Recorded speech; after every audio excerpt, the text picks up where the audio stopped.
It started off like any other Saturday.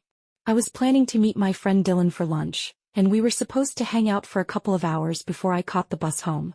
But things didn't go exactly as planned. After we finished eating, we walked around the city for a bit. We found this small thrift store tucked between two cafes. Dylan loves finding old clothes and turning them into cool outfits, and I usually just tag along. I've never really told anyone this, but I always look at the women's section first when we go to places like that. I don't even know when it started, maybe when I was a kid and stole glances at my mom's closet, but I've always liked the way feminine clothes felt. The softness, the colors, the way they moved. I don't wear them in public, just in my room behind closed doors. But I always wondered what it would feel like to wear them outside. To be seen and not hide.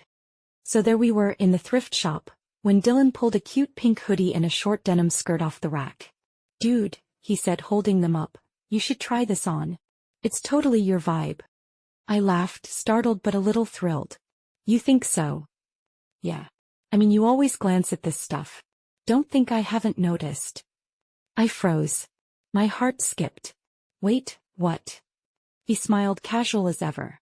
"It's cool, man. I don't care. Honestly, I think you'd look great in this stuff.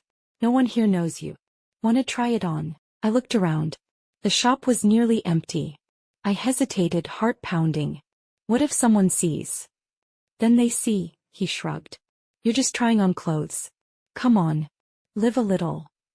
I followed him to the fitting rooms, hands shaking as I stepped in and pulled the curtain shut. I changed into the skirt and hoodie. Looking at myself in the mirror, I barely recognized the person staring back. But it didn't feel like pretending. It felt like I'd finally taken a breath after holding it in for years. When I stepped out, Dylan's face lit up. "Damn, you're pulling that off way better than I thought." I laughed, half giddy, half nervous. "Really?" "Totally. You know what? You should come over to my place tonight. We can hang out, order food, maybe try more outfits. My roommates are gone for the weekend. It'll just be us." A rush of excitement and fear hit me all at once. I didn't bring anything to stay over. "No problem. You can wear something of mine. Or keep that." He nodded at the outfit I had on. I didn't even have to think. "Okay, let's do it." We paid and left the store. On the way to his apartment, he told me stories about people he'd styled before, how fashion's just a way to play with identity. I kept glancing at my reflection in the shop windows we passed, surprised each time. It was still me. Just a freer version.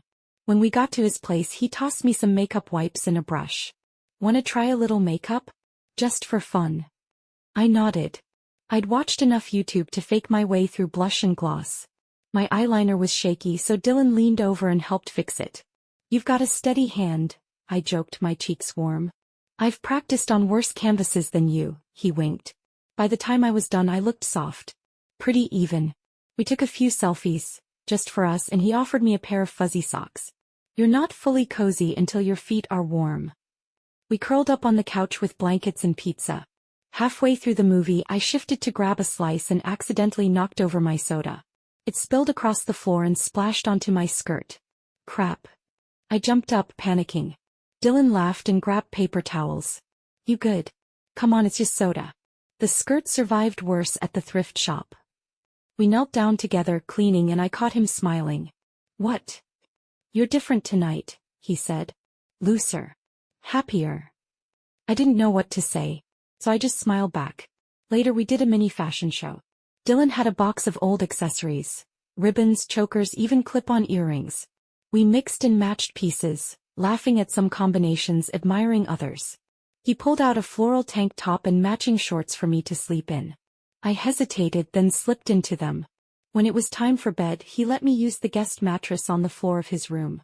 As I got under the covers, he looked over and said, "You know, if you ever want to go out like this, really go out, I'd back you up.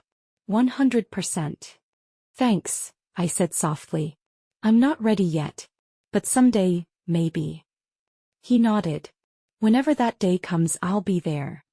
That night, lying in borrowed pajamas, faint eyeliner still on, wrapped in warm blankets and Dylan's words, I felt something I hadn't felt in a long, long time.